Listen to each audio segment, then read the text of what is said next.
S2 menghadap dengan Janto.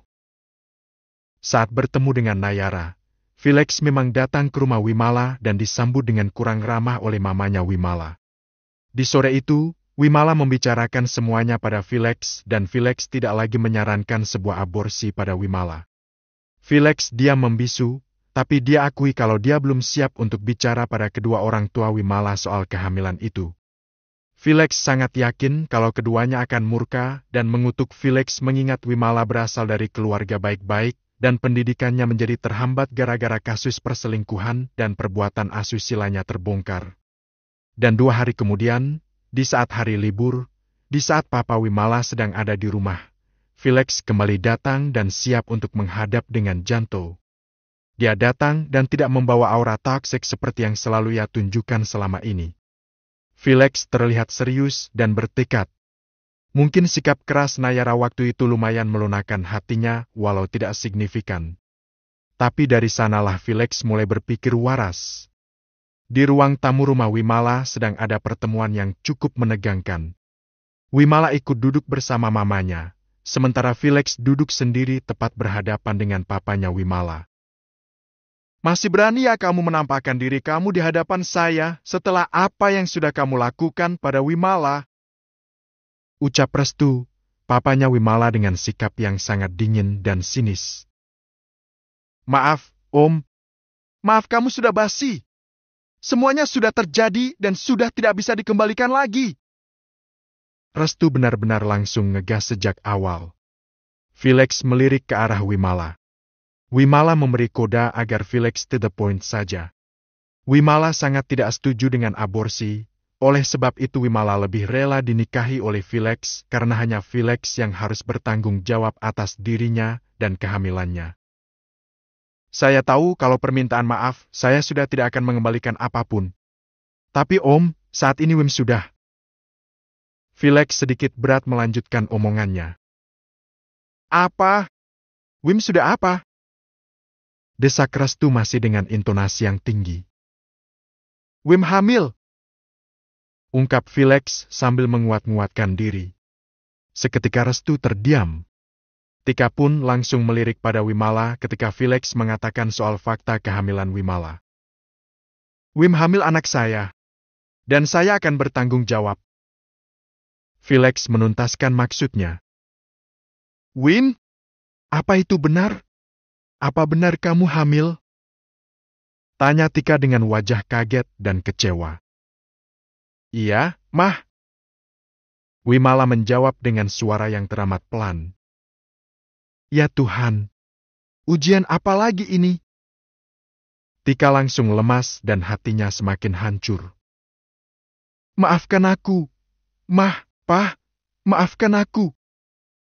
Ucap Wimala dengan lirih dan wajahnya semakin menunduk karena malu. Sejak kapan kamu sadar kalau kamu hamil? Kenapa kamu gak langsung bilang ke Mama, Wim? Tika pun langsung banjir air mata. Sejak beberapa hari yang lalu. Aku tahu ini aib, tapi sungguh aku gak mau kalau harus aborsi. Aku gak mau. Makanya aku milih buat bilang aja ke Mama sama Papa, walaupun ini akan semakin menghancurkan hati kalian. Ucap Wimala lagi masih dengan kepala tertunduk.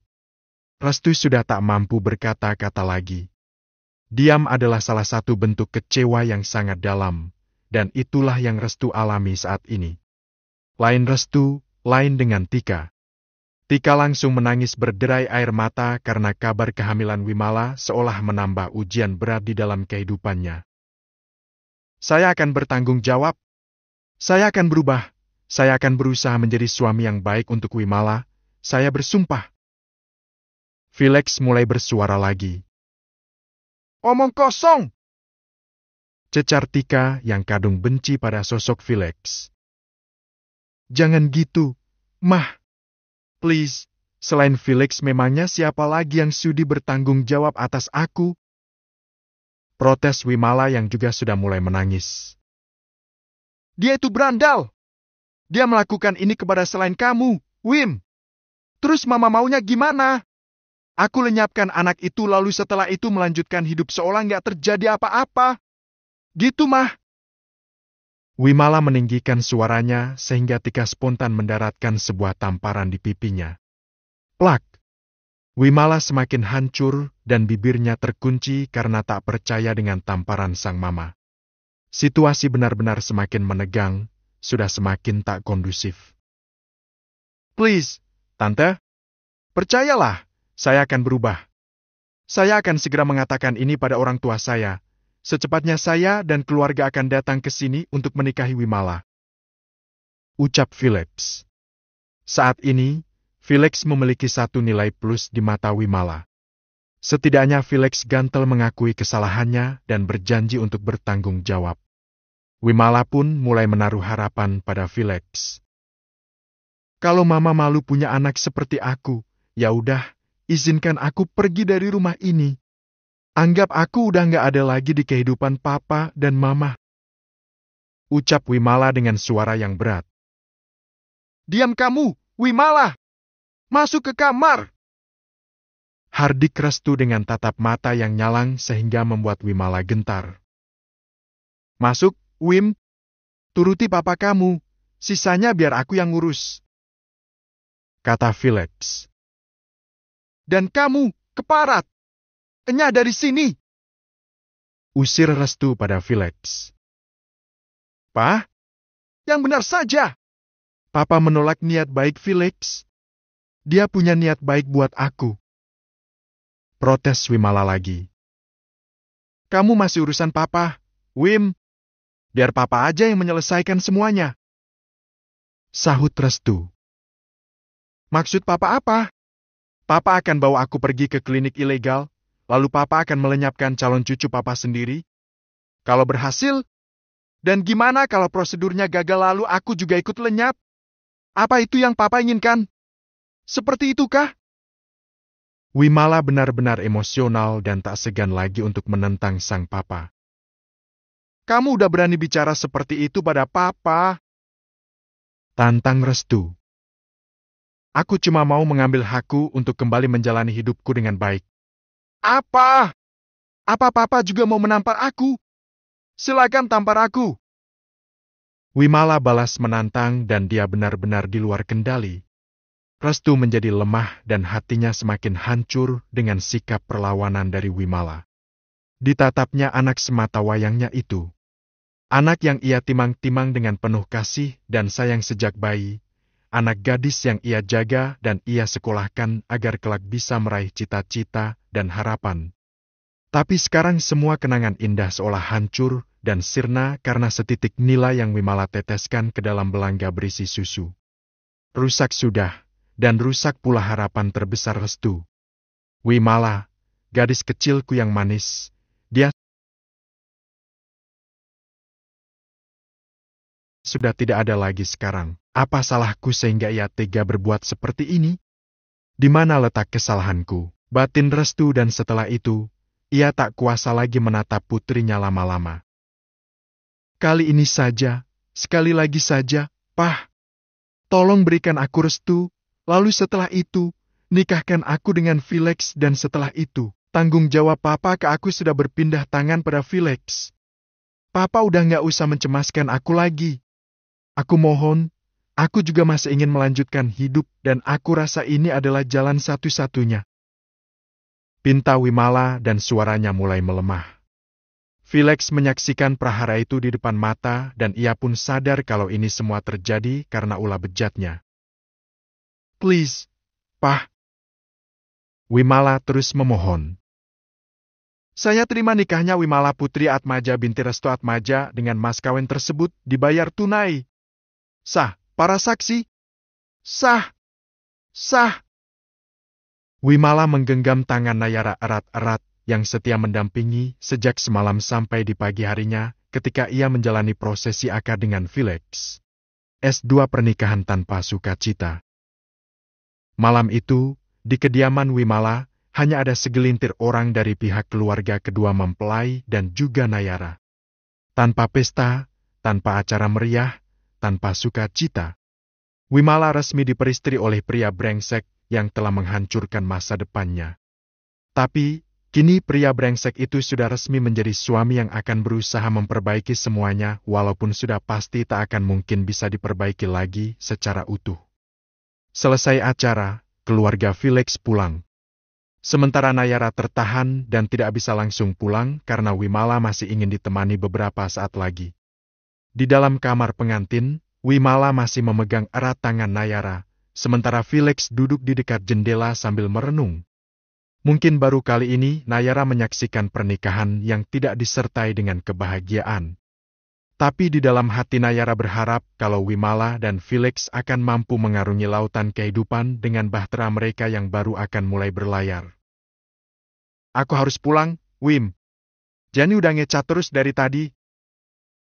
Ucap Nayara pelan dan berharap Wimala akan segera mengizinkannya untuk pulang. Nei. Iya. Berbahagialah, Wim. Ini akan jadi awal yang baik buat kamu, buat dia, dan tentu saja buat masa depan bayi di dalam perut kamu. Ucap Nayara pelan, tapi kata-katanya selalu sukses membuat Wimala merasa nyaman. Tapi kalau nanti aku butuh kamu, boleh nggak aku temui kamu atau kamu temui aku, kayak biasanya? Kata Wimala. Boleh. Tapi kalau jam luangnya, soalnya kan kamu tahu kalau aku ini kerja. Oke, Nei. Aku pulang ya. Takut keburu malam banget. Makasih ya udah mau nemenin. Nayara tersenyum sambil mengangguk dan dia benar-benar sudah bersiap untuk pergi. Sebelum pergi, Nayara menyempatkan diri melirik ke arah Felix yang masih terlihat melamun. Hei, tolong jaga Wimala baik-baik.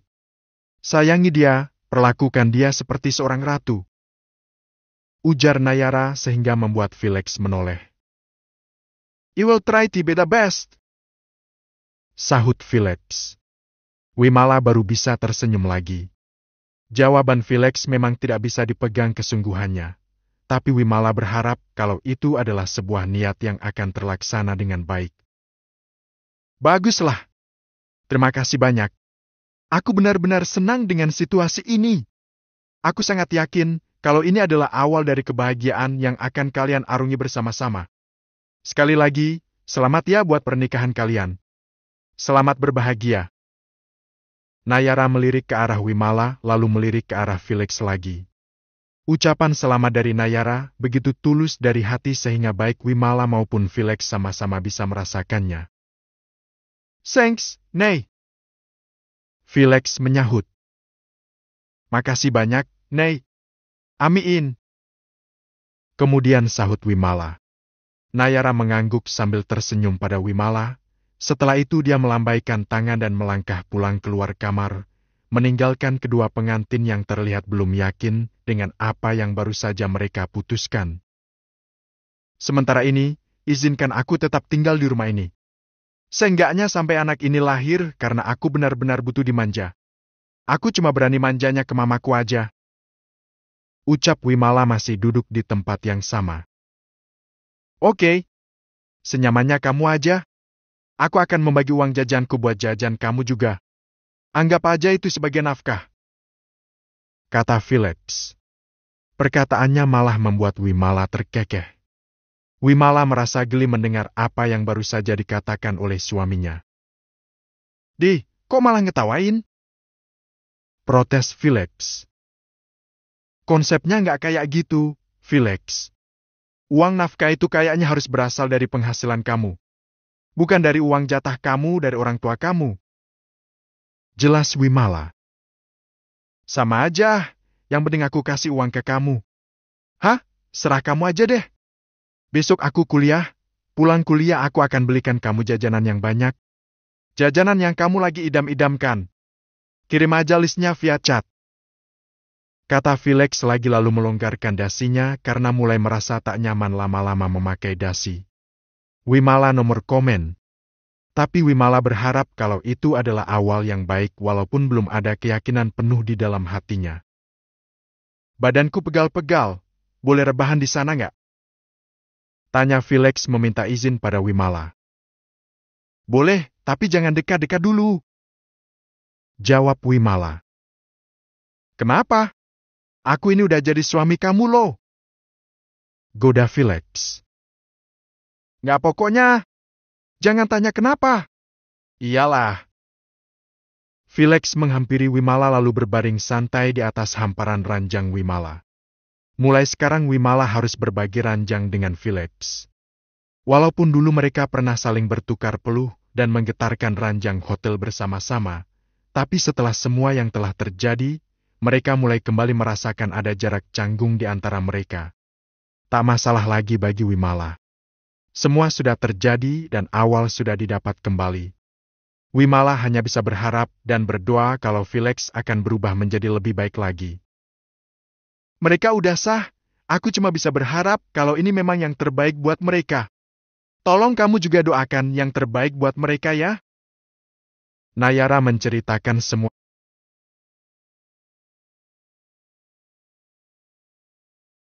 tentang hari ini pada Al. Al mendengarkan tapi sudah tak ada antusias lagi. Namun perlahan-lahan, Al mulai bisa menerima dan memaafkan Wimala walaupun belum sepenuhnya. Sahut Al, begitu singkat dan tak begitu berarti. Kamu udah makan? Di sana masih pagi kan? Tanya Nayara. Udah? Kamu? Udah, tadi makan di acara nikahannya Wim? Dan kamu juga udah cerita soal rencana kita kan ke dia? Jujur aja belum? Aku belum yakin kalau ini saat yang pas. Bilanglah. Sebenarnya aku nggak peduli sama respon dia. Mau dia marah ke kamu, mau dia kecewa whatever lah. Tapi aku tahu kalau kamu sangat mempertimbangkan soal perasaan orang lain. Makanya aku pikir kamu perlu mengatakan soal rencana kita ke dia, biar kamu stop merasa nggak enak atau ini itu. Drama banget jadinya. Al agak mengomel, dia sudah tahu betul kalau Nayara itu orangnya memang tidak enakan. Ya, secepatnya aku akan sampaikan ke Wimala. Mungkin dia akan sedikit tersinggung atau merasa dikinati. Nah kan? Mulai lagi. Udah ah. Semuanya akan berjalan pada lajurnya nanti. Kita kan gak akan bisa keluar dari jalur takdir yang udah ditentukan buat kita. Ya udah. Kamu juga harus yakin, berjalan ke depan di jalan takdir kamu. Dan takdir kamu itu ya sama aku sama kamu. Jangan didebat lagi dan jangan belok kanan kiri demi perasaan orang lain. Haham. Apaan jawabnya cuma pakai hem doang. Kayak kamu kan? Kamu juga kebanyakan jawabnya pakai hem doang kalau aku ajak ngobrol. Tapi aku nyimak. Ya tahu, nyimak. Wah, udah mulai berani nih. Awas saja kalau nanti ketemu, aku akan hukum kamu. Ancam Al, tapi Nayara tahu kalau itu hanya dalam situasi santai. Sedikit kelakar semakin mencairkan hubungan di antara mereka. Oh, takut. Canda Nayara. Awas saja. Wim, aku udah jadian sama Al. Aku udah membuat rencana besar sama Al. Maafkan aku. Wimala terdiam terpaku ketika mendapat cat pengakuan dari Nayara. Apakah Wimala marah pada Nayara? Beberapa bulan kemudian, liburan panjang telah tiba. Al menyisakan 2 semester lagi untuk mendapat gelarnya. Tapi sesuai rencana yang sudah dibicarakan oleh para orang tua, pada liburan panjang tahun ini, Al akan menikahi Nayara secara resmi. S2 Vibe Sugar Daddy. Undangan dari siapa ini, Mam? Ruby membuka sebuah undangan pernikahan yang tersimpan di atas meja ruang tamu. Undangan dengan inisial N dan A. Dari Al itu, sayang. Kaget nggak kamu? Seru Farhana yang sedang sibuk di dapur bersama pembantunya. Farhana sudah tua, sudah berumur setengah abad. Karena sakit-sakitan terus, dia terlihat tua tidak seperti Rinjani dan Julian yang selalu terlihat bugar dan awet muda. Alve Andra, anaknya Tante Rin sama Om Julian. Ruby terlihat tidak menyangka. Iya, dia akan menikah akhir minggu ini. Oh my! Ruby membuka semua bagian dari undangan itu. Dia seperti tak percaya kalau Alve Andra akan menikah lebih dulu daripada dirinya. Bagi Ruby, Al masih seperti bocah, oleh sebab itu dia merasa tak menyangka kalau Al akan menikah secepat ini. Calon istrinya Nayara. Nayara? Kok? Seingat aku, tunangan Al itu Wimala deh, sepupunya teman kantor aku. Ucap Ruby agak keheranan. Momi juga nggak tahu. Beberapa bulan lalu Momi dengar kabar kalau Al tunangan sama anaknya Butika sama Pak Restu, tapi sekarang nikahnya malah sama gadis lain. Momi pun merasa penasaran. Sudah lama sekali Ruby tidak bertemu dan bersilaturahmi ke keluarga Prawira. Terakhir bertemu adalah saat di rumah sakit beberapa tahun lalu. Walaupun masih tinggal di kota yang sama, tapi karena kesibukan masing-masing, mereka pun tidak selalu bertemu. Padahal, saat masih bocah, Ruby sangat betah jika bersama Rinjani. Ruby selalu ingin menempel pada Rinjani. Udah lama banget ya kita nggak ketemu sama mereka. Mereka sibuk dengan urusan mereka, dan kita juga sibuk dengan urusan kita. Ucap Farhana yang berjalan mendekat ke arah Ruby. Ruby menoleh lalu tersenyum. Iya betul, Mam. Terakhir ketemu itu ya pas kita ketemu di rumah sakit, udah hampir 3 tahun kayaknya. Padahal kita tinggal di kota yang sama. Aku emang kehilangan kontak Tante Rin, mau kontak lewat DM, kayaknya udah lama banget Tante Rin gak aktif di medsos. Kata Ruby. Apa kamu ingat? Waktu kecil dulu, kamu tuh suka ngintilin Tante Rinjani. Bahkan, kamu pernah minggat dan nginep di rumahnya. Kamu pasti lupa karena itu udah lama banget. Kalau Momi nggak salah ingat, itu waktu kamu masih TK. Ingatkan Farhana. Senyum Ruby semakin rekah, ingatannya semakin melayang ke momen yang terjadi 20 tahun yang lalu itu. Ingat kok, Mam. Dulu aku sama sekali nggak ngerti dan nggak peduli dengan masalah yang terjadi di antara Momi, Daddy, Tante Rin sama Om Julian. Karena, walaupun kalian lagi ada kelas, Tante Rin selalu bersikap lembut penuh kasih sayang ke aku. Ungkap Ruby, dan hatinya jadi semakin rindu pada sosok Rinjani. Farhana tidak membantah itu. Memang benar, dulu Rinjani begitu benci pada Farhana yang selalu berusaha merebut Julian dari pelukan Rinjani. Tapi di saat Ruby ingin bermanja pada Rinjani, Rinjani tidak pernah menolak dan tetap memberikan kenyamanan pada Ruby. Aku mau ke rumah Tante Rina, Momi mau ikut? Ajak Ruby. Kamu aja sayang. Momi titip salam aja ya. Baiklah. Rinjani memang sedang disibukkan dengan persiapan pernikahan Al dan Nayara. Walaupun dia adalah orang tua mempelai pria, tapi Rinjani juga memberikan kontribusi besar untuk persiapan pernikahan yang lumrahnya dipersiapkan oleh keluarga mempelai wanita. Setelah berunding dengan Romi dan Yeni, mereka sepakat untuk memilih gedung dan juga konsep pernikahan sesuai yang diimpikan oleh Nayara. Bukan perayaan pesta yang megah, tapi Nayara hanya meminta sebuah pesta yang sederhana saja. Nayara sadar betul kalau semua biaya ditanggung oleh Rinjani, oleh sebab itu Nayara tidak muluk-muluk. Ya, seperti itu. Oke, sip. Terima kasih ya. Rinjani baru saja selesai menghubungi wedding organizer. Bu, ada tamu. Biisah, Art baru Rinjani datang dan memberitahu kalau di ruang tamu sudah ada tamu yang datang dan menunggu. Oh, siapa ya?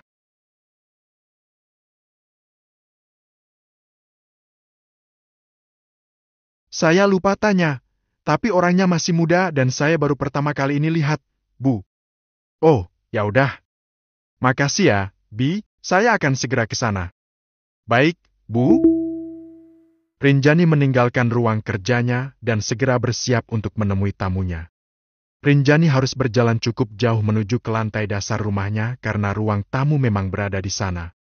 Rumah baru yang ditempati oleh Rinjani sekeluarga saat ini memang rumah yang sangat besar. Rinjani menajamkan tatapan matanya ketika sudah semakin dekat ke ruang tamu. Sang tamu berdiri dari duduknya dan menyambut Rinjani dengan senyuman yang sangat hangat. Hai, Tante Rin. Apa kabar? Ruby? Sapa Rinjani terlihat begitu antusias. Sudah lama sekali keduanya tidak bertemu. Tante Rin, aku ganggu nggak? Ya enggak lah. Surprise banget kamu datang, sayang. Duh, benar-benar udah lama ya kita nggak ketemu. Maaf loh Tante nggak nyampein langsung undangannya ke rumah kamu. karena Tante memang sedikit sibuk ngurusin persiapan pernikahan Al. Kata Rinjani. Nggak apa-apa, Tante. Kita sama-sama sibuk. Aku juga udah lama banget nggak bertamu ke sini. Tukas Ruby. Rinjani dan Ruby saling berpelukan. Makin cantik aja kamu, Ruby. Tiap ketemu pasti pangling. Masa sih, Tante? Tapi buktinya aku masih jomblo, malahan kesusul sama Al. Hehe. Canda Ruby sambil tertawa kecil. Belum sampai pada jodohnya, sayang. Sabar aja. Yuk duduk. Mereka pun duduk bersama-sama. Aku kaget banget loh Tante pas dapat undangan dari Al. Ya ampun, Al kan masih kuliah. Kenapa pengen cepet-cepet married? Aku malah gemes bayanginnya. Tante juga kayak nyangka nggak nyangka sih. Tante nurutin permintaan Al karena Tante pikir ini jalan terbaik untuk menghindari hal-hal yang tidak diinginkan. Ya mungkin Al memang sudah merasa cukup dengan masa mudanya. Mungkin juga mau berpacaran secara halal. Tutur Rinjani. Aku salut sih sama mindsetnya Al. Alhamdulillah udah bertemu sama jodoh pilihannya. Tapi satu yang bikin aku cukup kaget lagi tuh, kok calon istrinya bukan Wimala Tante? Maaf ya aku kepo. Kata Ruby. Setiap bertemu, Rinjani dan Ruby memang selalu langsung akrab seperti itu. Mungkin jodohnya emang sama Nayara, bukan sama Wimala. Begitulah, kan yang namanya jodoh memang nggak bisa ditebak. Iya kan? Rinjani menjawab dengan bijak dan tidak mengatakan skandal yang dialami oleh Wimala pada Ruby. Iya sih, itu bener banget Tante. Sama kayak jodohku saat ini. Masih sulit ditebak dan hilalnya juga masih belum kelihatan sampai saat ini. Canda Ruby lagi. Lagi on the way, sabar aja. Amin. Semoga segera sampai. Amin. Oh ya, gimana kabar Momi? Momi, bla bla bla. Rinjani dan Ruby berbincang menghabiskan waktu.